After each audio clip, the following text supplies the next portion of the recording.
Hello, my friend. Welcome back to the Daily English Podcast. My friend, we're so glad you've joined us today. Yes, welcome. This is where you practice English the natural way, not from a textbook, but through real conversation. Exactly. We talk the way friends really talk. Short, simple, and clear. And while you listen, you'll pick up words, phrases, and polite expressions you can use right away. For example, if your friend is checking their phone while you're speaking, what could you say? Instead of sounding strict, you could smile and say, "I'd really enjoy having your attention right now." That feels softer and more polite, doesn't it? And that's the style we'll keep throughout: practical, polite, and natural. So take a deep breath, relax, and let's enjoy this English journey together. Let me ask you something simple. When you wake up in the morning, what's the first thing you reach for? Your coffee or your phone? For me, it's usually my phone. Before I even get out of bed, I check messages. And I think many of our listeners probably do the same. That's why today's topic is digital detox. Phones and apps aren't bad. They connect us. They help us. But we have to ask, do we control our phones or do our phones control us? That's the real question. Technology is powerful. It connects us, entertains us, and keeps us informed. But too much of it can steal our focus, our peace, and even our real conversations with people around us. So in this episode, we'll explore what it means to take a break, to give ourselves space, and we'll do it together in real, simple English. We'll start with useful vocabulary, words like detox, screen time, unplug, notifications, distraction, mindful, recharge, addicted, boundaries, and offline. We'll explain each one with examples so you can use them in daily conversation. Then we'll step into real-life situations: cafes, dinners, meetings, even trips without Wi-Fi. We'll role-play the small problems that can happen and show how to solve them politely. We'll also practice polite English because put your phone away sounds too direct, but there are softer ways, like, would you mind putting your phone away for a while? We'll show you how to make your words sound kind and respectful. And of course, we'll look at common mistakes learners make when they talk about this topic. Don't worry, we'll fix them together in a friendly way. After that, we'll add extra insights, cultural notes from around the world, a real-life story about a digital detox, and even some quick tips to tidy up your digital life. Finally, we'll bring everything together in a short recap, all the words, phrases, and ideas, and we'll leave you with one last encouragement: progress, not perfection. Yes, because balance is the goal, not throwing away phones forever, but learning when to switch off and enjoy life offline too. So let's begin with our first word, detox. Normally, people think of detox as food or health, like a juice cleanse. Yes, 3 days of green smoothies. But here, digital detox means something different. It's simply taking a break from too much technology. Right. A good way to remember it is detox means reset. The opposite would be overload. Example, I'm doing a digital detox this weekend. That means switching off the phone, laptop, or social media to rest. Exactly. It's like giving your brain and your heart a breathing space.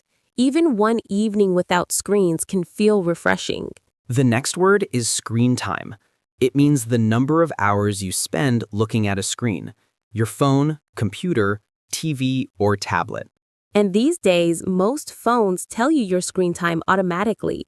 For example, my screen time is 5 hours a day. That shows how long you're glued to your devices. A synonym could be usage. The opposite might be offline. Example, I'm cutting my screen time in the evenings so I can sleep better. That's a useful habit. Reducing screen time is often the first step in a digital detox. Another word is notifications. Those little pings, buzzes, or banners that pop up when a message arrives or someone likes your post. Yes, they're helpful sometimes, but often they're just distractions. You might be focused on work and then bing, your phone steals your attention. A synonym for notification is alert. The opposite is silence. Example, I turned off my notifications so I could study in peace. And once you turn them off, you realize how much noise they created before. Now, let's look at the word unplug. Literally, it means pulling a cable from the wall. But in a digital detox, unplug means disconnecting from technology for a while. For example, I unplugged for the weekend. That means no phone, no laptop, no endless scrolling. A synonym is disconnect. The opposite is plug in or connect. Example, I try to unplug for 1 hour before bed to sleep better. That's a smart habit. Even a short unplug can feel refreshing. Here's another word, distraction. It means something that takes your attention away from what you really want to focus on. Phones are full of them. Messages, videos, alerts. Suddenly your focus is gone. Example, my phone is a big distraction when I study. A synonym is interruption. The opposite is focus or concentration. Example, I turned off my phone to avoid distractions during my exam. Yes, digital detox is about removing distractions so you can give your attention back to what matters. The next word is mindful. It means being present, noticing what you're doing in the moment. For example, if you're eating while scrolling your phone, that's not mindful. But if you put the phone away and really taste your food, that's mindful eating. A synonym is aware. The opposite is careless or distracted. Example, she's trying to be more mindful about her screen time. Mindfulness helps us enjoy the small details, voices, colors, silence. A detox makes space for that. Another word is recharge. Usually it means giving power back to your phone, but here it means giving energy back to yourself. For example, I took a break from social media to recharge. It means resting and regaining energy. A synonym is refresh or renew. The opposite is drain. Example, reading a book helps me recharge after a long day on screens. That's true. People need recharging too, not just phones. Another useful word is addicted. It means you can't stop doing something even if you want to. Yes, many people say they're addicted to checking messages or scrolling. A softer word is dependent. For example, I'm dependent on social media for news. A synonym is hooked or reliant. The opposite is free. Example, she feels addicted to notifications and checks her phone every 5 minutes. And that's why digital detox helps. It shows whether you control your phone or it controls you. The next word is boundaries. These are limits you set for yourself, like invisible lines that protect your time or energy. For example, no phones at dinner or no email after 9 p.m. Boundaries protect not just time, but also relationships. A synonym is limits. The opposite is no rules. Example, I set boundaries with my phone so I don't use it late at night. Yes, healthy boundaries make detox possible. And the last word is offline. It simply means not connected to the internet. A synonym is disconnected. The opposite is online. Example, I stayed offline all weekend and felt so relaxed. Offline isn't just about switching off Wi-Fi. It's also about being present in the real world. And learners should know, practicing English offline is powerful too. Talking to a friend face-to-face or writing notes by hand can improve memory more than typing on a screen. Exactly. Offline time balances online time, and both are important. Let's try some real-life situations. Imagine you're in a cafe with a friend. They keep scrolling through social media while you're talking. The direct way is stop looking at your phone. But the polite way could be, I'd really enjoy having your attention right now. That feels gentle, like an invitation, not an order. Now, picture a family dinner. Everyone's half looking at their screens instead of talking. The strict version is, put your phones away. A softer version is, let's make tonight a phone-free meal so we can really enjoy each other's company. That works well. It sounds like a shared choice, not a punishment. Here's another scene. You're on a weekend trip and there's no Wi-Fi. People start complaining.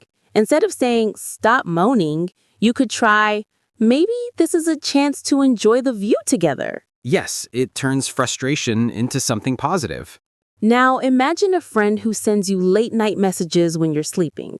The blunt way is, don't text me at night. The polite way is, I usually rest early, so I'd appreciate it if you could chat in the daytime. That's respectful and honest at the same time. Let's change the setting. Picture a Zoom meeting. One colleague has their camera off and is clearly distracted. Instead of saying, why aren't you paying attention? A softer option is, shall we all keep cameras on so we stay connected? That's a smart approach. It shows respect while reminding everyone to stay focused. How about a movie night at home? One person keeps checking their phone while the film is playing. A polite line could be, let's put the phones down so we can enjoy the film together. Yes, that sounds friendly and keeps the mood light. Here's another daily problem. You're waiting for the bus with a friend, but they're buried in their screen instead of talking. A simple nudge might be, while we wait, want to chat instead of scrolling? That's nice. It turns waiting into connection. And what about group activities? Everyone's supposed to play a board game, but half the group is glued to their phones. Instead of saying, pay attention, you could suggest, let's try one round phone-free, just for fun. That works well. It feels playful, not strict. Now think about travel. You're on a train ride, and most passengers are silent with headphones glued to screens. A fun way to break it is, why don't we play a word game until we arrive? Yes, and once people join in, the time passes faster and it becomes a real memory. Culture makes a big difference in how people use phones. In the US, quick replies and plenty of emojis are normal. People often say text me for any kind of message. In the UK, the tone can be a little more reserved. People might say message me instead, and sometimes they expect fewer emojis. In Japan, harmony is very important. People often soften their requests. Instead of saying, put your phone away, they might say, if it's okay, could we keep this phone free for a bit? And in Germany or other Northern European countries, privacy is a strong value. Taking group photos without asking or posting them online can feel uncomfortable. A polite question like, is it all right if I share this, is appreciated. In Middle Eastern countries, answering your phone quickly can show respect, especially for elders or close family. But during prayer or meals, silence is expected and phones are kept away. Restaurants and schools also differ. Some post signs, no phones at the table, no devices in class. If you're unsure, the polite way is to ask, do you have a phone policy here? Workplaces have their own styles too. On casual platforms like Instagram, short captions and friendly tones fit. But on LinkedIn, people expect full sentences, thanks, and a clear structure. Even small word choices reflect culture. Americans often say on the weekend, while British speakers say at the weekend. Neither is wrong, but matching your audience helps you sound natural. So the key is look, listen, and adapt. If people around you are going screen-free at dinner, join them. If a team prefers silent phones in meetings, follow that rhythm. Yes, digital detox feels easier when you move with the culture, not against it. Let me share a real story. Anna Magee is a journalist who once decided to do a 3-day digital detox. At first, she thought it would be simple, just switch off her phone. But the experience was far from easy. I can imagine. What happened when she turned it off? On the first day, she felt a kind of panic. No coverage, no calls. She kept reaching into her pocket only to find nothing there. It made her nervous, almost like she had lost part of herself. That shows how strong our habits are. Did she manage to continue? Yes, but it wasn't smooth.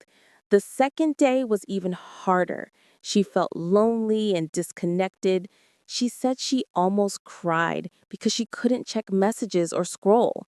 It was like her hands didn't know what to do. That sounds painful, but I'm guessing something changed after that. You're right. On the third day, something shifted. With no phone, she finally relaxed. She read slowly, noticed details around her, ate meals without a rush, and even slept better. Her brain felt clearer. So she discovered the calm that comes when the constant noise disappears. Exactly. And the most important part, she didn't go back to her old habits. After the detox, she made new rules for herself. One unplugged day every week, no emails after 8 p.m., and more face-to-face conversations. That's powerful. It shows that even a short detox can reset our minds and help us build lasting boundaries. Yes, and it's a reminder that digital detox isn't about punishment. It's about creating space for life to feel fuller, calmer, and more connected. Anna's story shows how powerful a detox can be. But what about daily habits? Sometimes it's not about 3 days offline, it's about little steps that tidy up your digital life. Yes, like spring cleaning, but for your phone. Exactly. Let's share 5 simple tips. The first one is your inbox. Most people have hundreds of unread emails. Instead of ignoring them, answer quickly or delete what you don't need. A lighter inbox feels like a lighter mind.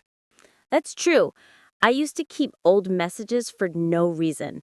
Now I reply fast or archive them, and it feels so much better. Second tip, delete old apps. Many of us keep apps we haven't opened in months. They take space and distract us. Yes, removing unused apps makes your phone cleaner, and you only keep what you really use. Third tip, organize your photos. Too many screenshots or duplicates make it hard to find memories. Choose the best ones, delete the rest. I like that. When I cleared my gallery, I started noticing and enjoying the photos I truly loved. Fourth tip, review your Facebook or social media friends. Ask yourself, do I still know these people? Do I want to see their updates every day? Keeping it smaller can feel more personal. Right, fewer connections, but deeper ones. That's healthier. And the fifth tip, check your passwords and devices. Update old passwords, clear old files, and back up what matters. It's like locking the door to protect your house. Yes, safe, organized, and less stress when something goes wrong. So, inbox, apps, photos, friends, passwords. Just 5 small steps, but each one makes your digital world calmer. And when your phone feels lighter, your mind feels lighter too. Now, let's go through some common mistakes people make when talking about digital detox. We'll fix them together, one by one. Okay, I'll say the wrong sentence and you give the right one. Perfect. Let's do it. I very depend on my phone. Better is, I really depend on my phone. Remember, we always say depend on. I off my phone last night. We say, I turned off my phone last night. Turn off is the natural phrase. I lose my phone when I travel. If you can't find it, say, I lost my phone when I traveled. But if you mean you feel strange without it, say, I miss my phone when I travel. I can live without internet. The smooth way is, I can't live without the internet. Use can't, not don't can. And don't forget the. I am addictive to notifications. Say, I am addicted to notifications. Addicted is for people. Addictive is for things. For example, this app is addictive. I will off my notification. Correct is, I'll turn off my notifications. You could also say, I'll switch off my notifications. I use phone in night. Better is, I use my phone at night. Add my and use at. I put the photo in my phone. Say, I saved the photo on my phone. When we talk about storage, we use on. I closed the phone after the call. Natural way is, I hung up after the call. Or if you mean the screen, say, I locked my phone. I very like quiet evenings. Better is, I really like quiet evenings. Use really with like. I discussed about a digital detox with my friends. We say, I discussed a digital detox with my friends. No about after discuss. I can give you some advices for screen time. Correct is, can you give me some advice about screen time? Remember, advice has no S. And one more, I addicted on my phone. Say, I am addicted to my phone. Always addicted to. Before we move to our final review, let's practice something practical. Real life is full of little phone problems, but polite English can turn them into smoother conversations. That's right. We'll look at some mini situations and I'll share the polite way to respond. First situation, you're in a cafe with a friend. They keep scrolling instead of listening to you. What can you say? Instead of stop looking at your phone, you can say, I'd really enjoy having your attention right now. Good. Second one, family dinner. Everyone is half looking at their screens. A softer solution is, let's make tonight a phone-free meal so we can really enjoy each other's company. Third, a weekend trip with no Wi-Fi. Some people start complaining. You could say, maybe this is a chance to enjoy the view together. Fourth, a friend keeps sending late-night messages while you're sleeping. The polite way is, I usually rest early, so I'd appreciate it if we could chat in the daytime. Fifth, during a Zoom meeting, one colleague is distracted with their camera off. You can suggest, shall we all keep cameras on so we stay connected? Sixth, movie night at home, but someone keeps checking their phone. A friendly reminder is, let's put the phones down so we can enjoy the film together. Seventh, waiting at the bus stop with a friend, but they're buried in their phone. A nice nudge is, while we wait, want to chat instead of scrolling? Eighth, group board game, but half the people are glued to their screens. Turn it playful. Let's try one round phone-free just for fun. And ninth, on a long train ride, everyone is stuck to their screens. You can break the silence with, why don't we play a word game until we arrive? Excellent. These little examples show how polite English can turn daily phone problems into positive moments. And the best part, you can use these phrases right away in real life. Before we finish, let's do a quick review of the key words we learned today. I'll say the word, and you remind us what it means. All right, let's go. Detox. A break to reset your mind from too much technology. Screen time. The hours you spend looking at devices. Notifications. Alerts that pull your attention away. Unplug. Choosing to disconnect from technology for a while. Distraction. Anything that steals your focus. Mindful. Being fully present in the moment. Recharge. Resting and regaining your energy. Addicted or dependency. Using something so much, it's hard to stop. Relying on it too much. Boundaries. Personal rules that protect your time and attention. Offline. Not connected to the internet. Present in real life. Good. Now let's bring it all together. A digital detox isn't about throwing away your phone. It's about choosing when to switch off so you can give more attention to the people and moments that really matter. We explored polite ways to ask for focus, like Would you mind putting your phone away for a while? Or let's enjoy this moment without screens. We walked through everyday situations, cafés, dinners, meetings, even trips with weak signal, and showed polite solutions that protect relationships. We also corrected common mistakes so your English sounds more natural. Depend on, turn off, advice, not advices. I am addicted to my phone. And we looked at culture, how habits change in different countries, plus Anna Mage's story and the 5 tidy up tips to keep your digital life simple. So here's a challenge for this week. Try 1 meal phone-free, 1 hour before sleep without screens, 1 walk outdoors with your phone on silent. Small steps create big change. You don't need a perfect plan, just one good choice repeated. So here's the real question. Will you control your phone or will your phone control you? Thanks for spending this time with us. We loved sharing it with you. And remember, every word you speak builds your future. Keep speaking, keep growing. Thank you for listening to the Daily English Podcast. Don't forget to like, share, and subscribe. And remember, the more you learn, the more you grow.